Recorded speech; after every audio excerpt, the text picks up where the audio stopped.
The fresh season update is almost here, and Nintendo has already released the patch notes for update 3.0 that seems to attempt to balance specials in PvP along with redesigning existing stages and maps. But in this video we'll go through all the changes that affect Salmon Run next wave and what we can expect to change in the following days, as there's a few things to talk about. First things first, there is no major balance change to Salmon Run or its weapons from the looks of it. And also the newly added Kraken special won't be added to Salmon Run, nor will we see Super Chump for the moment. But this was frankly expected, as adding new specials in is a very big deal for Salmon Run, but maybe in the future. I think Kraken could actually be pretty fun, especially if it had armor piercing, so you can just bump into bosses to splat them, very similarly like Reef Slider I'd say, just a lot more exciting. With the patch, a new King Salmonid Ouroboros will be added into Salmon Run straight away. So it could very much happen that you might see Ouroboros even before Big Run. We don't know yet, but they mentioned how it works. Apparently from now on, each rotation will be assigned its own King Salmonid that controls the Salmonids, and instead of an extra wave happening completely randomly, we'll just have to wait for the new rotations for the King Salmonids to swap as well. I think I like this, to be fair, so you can always just know which one you'll fight, and maybe if you don't like Kohozuna anymore that much, you can just wait for another rotation that will have Ouroboros, right? I'm quite curious how this will work, like will it be a secret, or will there be some sort of indication? Right now we can see a Kohozuna meter on the right side of the screen that shows when we have a chance for an extra wave. I wonder if the King Salmonid is Ouroboros for a rotation, will the Samo meter change to a snake form instead? Could be really cool, and I hope that's the case. Moving on to events, a Big Run and an Extra Work event will both happen in March. Big Run will be from March the 4th until March the 6th on Inkblot Art Academy, and very possibly that might be the debut of the King Salmonid Ouroboros too. But not much else is known about Big Run for now. We'll have to wait for an update to see what kind of rotation it will be. I'll definitely make an update video on that when it happens. But there's a few things we should talk about the new overfishing event introduced called Eggstra Work. As you know, Eggstra Work will be a special and now confirmed limited time event that will happen once or twice a season, it seems, for Salmon Run, where a group of 2 to 4 friends can queue up and compete for the highest score of golden eggs collected through a well-curated special 5-wave scenario just for this event. I had some worries about the mode before, such as difficulty, but they seem to have addressed this in the patch, and apparently the difficulty of the 5 waves will scale depending on how well you performed in your waves. But to quote, if your team manages to exceed the golden eggs quota by enough, your hazard level will go up, making it possible to get a higher score. So the way I understand this, if you do really well in Wave 1, Wave 2 hazard will go up, and so on and so forth. Basically a dynamically scaling difficulty system, which is really interesting, honestly.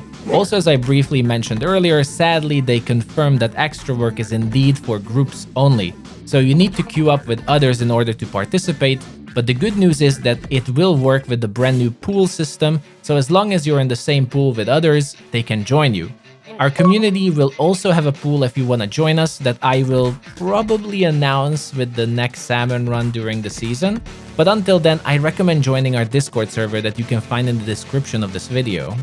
There were also some minor changes and fixes to Salmon Run, but nothing extraordinary or noteworthy after skimming through the patch notes, but I'll mention just a few things. Since they are adding new items into the shop that you can use in PvP, you will be able to preview how they look on your character just like in Hotlantis, so that's a good thing. They also mentioned trying to further stabilize Marooner's Bay by fixing some issues with the stage. Hopefully this will mean less FPS lag in the future, but I'm not so sure how much it matters since last time it also didn't help much. Most of the bug fixes are also very rare glitches, but there's a few I actually encountered, such as Ink Strike would not follow a flyfish despite hitting them, leaving the flyfish alive. This definitely happened to me a lot before, so I hope this is actually going to be fixed from now on. Also, they seem to have addressed issues where eggs could fall on top of baskets or into a basket, making it harder to pick them up. I've seen this personally too and heard reports about it, but it seems it will be fixed in the future. They're also somewhat buffing Marooner's Bay, honestly, as they fixed the problem where stingers and drizzlers would spawn close to each other a lot, which they made it sound like it's a bug fix, but I'm sure this will be troublesome in the future, especially if they will be spread around the harbor on a normal tide. That will be really bothersome, actually. The biggest fix, so to say, they're implementing though is a Mothership wave change that I even have a video about. In this video I show how to get over 90 plus eggs from a single Mothership wave, as long as you have certain weapons, by not splitting the Mothership when it arrives in the basket, but instead shooting the Chinooks perfectly as they fly out of the Mothership. It's a really fun strategy and video, so I recommend checking it out, but unfortunately it is getting removed from the game, as in the future, if the basket is empty, the Mothership will no longer spawn Chinooks while it's trying to steal your golden eggs, making this strategy completely obsolete. I'm a bit sad about it, since it was already a pretty niche strategy that you couldn't use often, so why remove it? But it is what it is. With that said, those are all the major changes to Salmon Run with patch 3.0, but if you want to see it for yourself, I have linked the patch notes in the description and also the pinned comment. I'm still really excited for all the events we're getting in the future. Extra work looks fun, and Big Run is also a joy, especially since we're also getting a new King Salmonid, right? With that said, as I mentioned earlier, I will probably share our official community pool on my next Salmon report whenever the patch is going to happen, so keep an eye out for that if you want to play with the community. But either way, I hope you enjoyed the update on the patch. If you're looking for more Salmon Run resources, my channel is full of them, so if you're interested, consider subscribing. Thank you for watching everyone, take care, and see you the next time.